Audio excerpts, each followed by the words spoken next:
all you need to diagnose a CiES fuel sender is a power supply.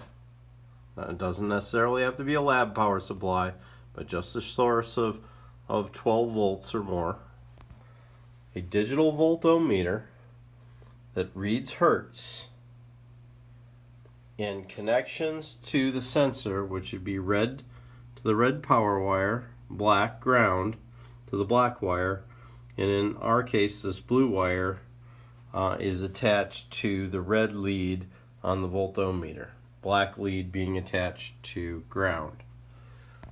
So once I add power, 14 volts, I get a stable and uniform hertz output off the blue wire.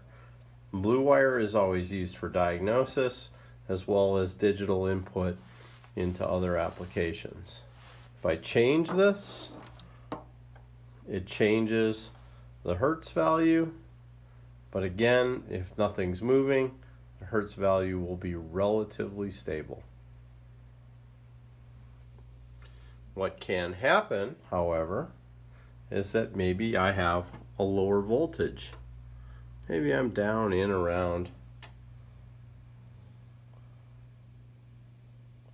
6 volts.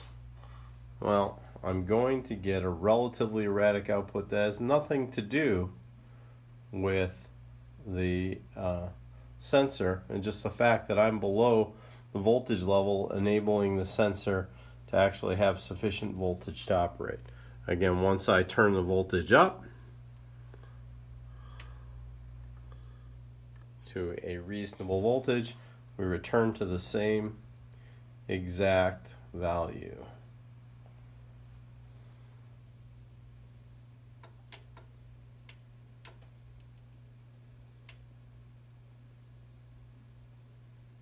There we go.